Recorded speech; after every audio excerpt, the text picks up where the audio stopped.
Hello and welcome back to the Double O Railway. You're in a familiar spot at the south end of the layout. It's a January morning and so the lighting is pretty good. It's a tiny bit breezy and I'm actually standing in my driveway to focus on this. And what we have here is four 4MTs in various stages of repair and cosmetic beauty, as you can see. Now, I had a running session which I put up on YouTube a couple of weeks ago, and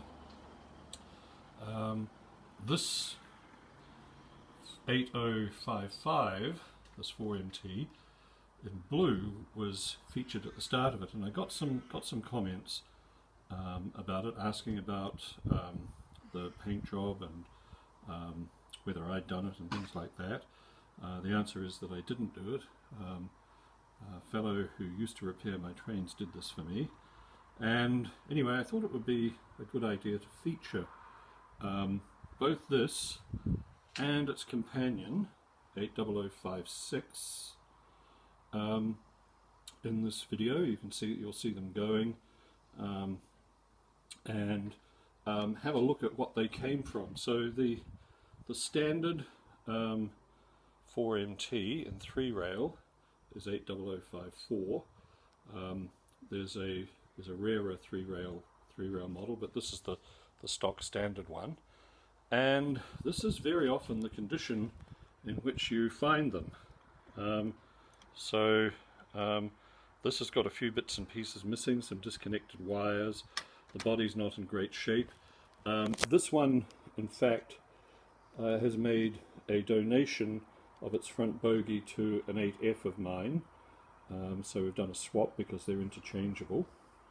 Anyway, what we'll do now is we'll head quickly into the office and have a look at all of these and the innards, and then you'll see these going. Let's start by having a very quick look in Michael Foster's book. Up here, 80054, the fairly common 4MT. Here, 80059, which in real life I think had different vents for the tanks. Now, I think that this is a really good model. It dates from the genesis of this is the early 1950s. So that's, it's a pretty good model for that, and it feels like a good solid model. Down here is the 2-rail version, 80033, and what we're going to cut to now is a quick look at the mechanism. I've got one opened here, and then we'll have a look at the two that I've had repainted. So the model I've chosen to look at is one that doesn't go. It needs some repairs to the mechanism. I haven't tested whether the armature turns or not. It's been, as I said earlier, slightly used for spare parts. This is off an 8F, and the original bogie on this went to the front of an 8F, so that I've got one that can double head. And this is the sort of condition that I would buy something in with a view to possibly repainting it. Someone's had a go at this already. There's some evidence of paintwork here that's been retouched, and so it's not a big deal to take this out of circulation in this condition and return it in a better condition. Now, some features of this chassis: pretty standard motor. There's some fairly nice looking valve gear for the time. This thing here, the shunt, this is designed to alter the flux, and I really don't muck about much with them. I tend to just leave them as is. How you access it is through this hole in the rear of the engine. I don't know if in later life, when Wren took the molds and started producing these in all their various colours, whether or not they retained this feature. I don't know. I don't have a Wren version of this, and so I'd be interested to know. Right, so this one is probably well, first of all, the mechanism and everything will be headed for restoration. And then, as I may have intimated earlier on in the video, or perhaps in notes, actually notes to replying to someone on a previous video, that this may turn up and make us grey. We'll see anyway.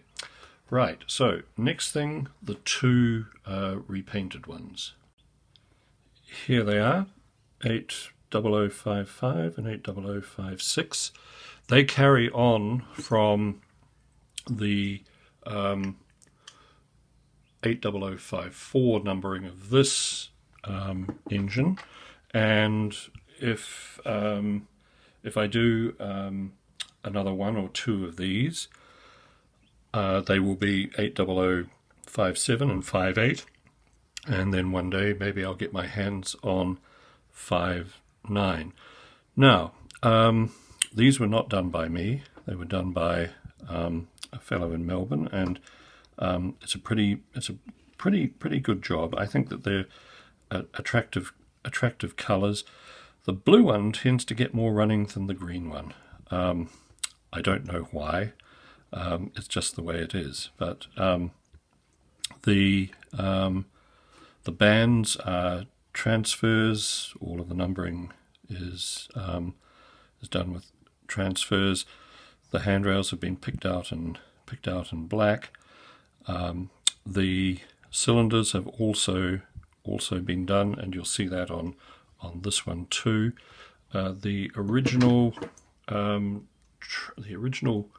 colouring on the cylinders is as you see it there.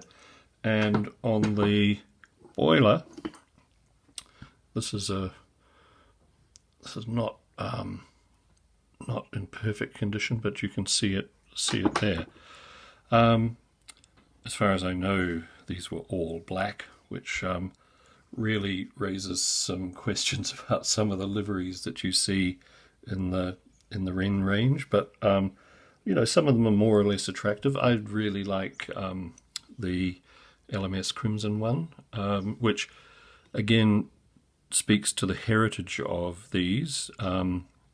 They're essentially, not absolutely entirely, but essentially an LMS design, and they were, which is very hard to see, but if you hold one front on, you'll see that the water tanks curve in very slightly.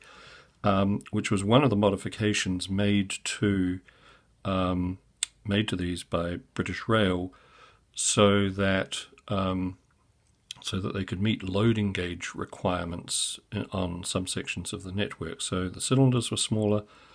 The water tank was slightly curved, and the same is true of the cab, and I think, although there is a taper on this as well, the bunker at the back. Right, well, there's not much more to say. I'll just turn these over so that you can get a good look at both sides, and I'll put them running.